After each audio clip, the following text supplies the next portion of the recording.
வணக்கம் நண்பர்களே. இன்று நாம் பைபிளில் உள்ள மிகப்பெரிய மற்றும் உலக வரலாற்றையே மாற்றிய ஒரு நிகழ்வைப் பற்றி கேட்கப் போகிறோம். எங்கள் இரட்சகர் இயேசு கிறிஸ்துவின் பிறப்பு. அந்த நாட்களில் ரோமப் பேரரசை ஆண்டிருந்த பேரரசர் ஆகஸ்து சீஷர் ஒரு முக்கியமான உத்தரவை வெளியிட்டார். அனைவரும் தங்கள் பூர்வீக ஊர்களுக்கு சென்று பெயர் பதிவு செய்ய வேண்டும் என்றார். அந்தக் காலத்தில் இந்த உத்தரவை பின்பற்றாமல் இருக்க முடியாது. நாசரேத் நகரில் வாழ்ந்த மேரி மற்றும் அவரது வருங்கால கணவர் யோசேப்பு தங்கள் குடும்ப வேர்கள் இருக்கும் பெத்லகேம் நகருக்கு செல்ல வேண்டும்.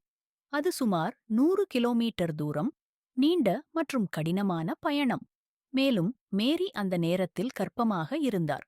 பல நாட்கள் பயணித்துக் கொண்டு அவர்கள் இறுதியில் பெத்லகேமுக்கு வந்தார்கள்.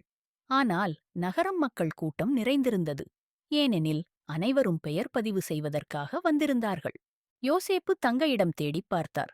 ஒரு வீட்டிலும் ஒரு விடுதியிலும் கூட ஒரு சிறிய அறையிலும் கூட இடமில்லை. இறுதியில் அவர்கள் தங்க வேண்டிய இடம் ஒரு மாட்டுக் கொட்டகை. அந்த இரவு அமைதியாக இருந்தது. மாடுகளின் சத்தம், ஆட்டுகளின் குரல், வானத்தில் மினுங்கும் நட்சத்திரங்கள் மட்டுமே. அந்த அமைதியான இரவில் மேரி தனது முதல் மகனைப் பெற்றார். அவள் குழந்தையை அன்பாக துணியில் சுற்றி மாடுகளுக்கான மேசையில் வைத்து உறங்கச் செய்தாள். அந்தக் குழந்தையே உலகின் இரட்சகர் இயேசு கிறிஸ்து. அதே நேரத்தில் நகரத்தின் வெளிப்புறப் புல்வெளியில் மேய்ப்பர்கள் தங்கள் ஆட்டுக்கூட்டத்தை காக்க இருந்தார்கள். திடீரென ஒரு பிரகாசமான வெளிச்சம் அவர்களைச் சூழ்ந்தது.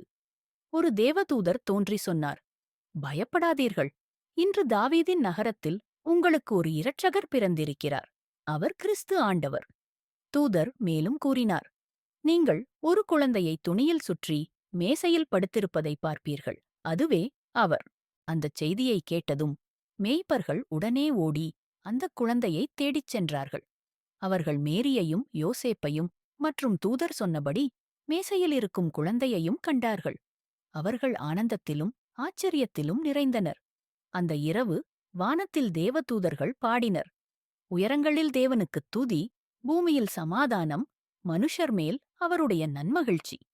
அந்த இரவு ஒரு சாதாரண இரவல்ல. அது தேவனுடைய அன்பு மனிதர்களுக்கு கையளிக்கப்பட்ட நாள். இரட்சகர் பிறந்த நாள். நண்பர்களே, இந்த கதை உங்களுக்கு ஆசீர்வாதமாக இருந்தால், மேலும் பைபிள் கதைகளை கேட்க எங்கள் சேனலை சப்ஸ்கிரைப் செய்ய மறக்காதீர்கள்.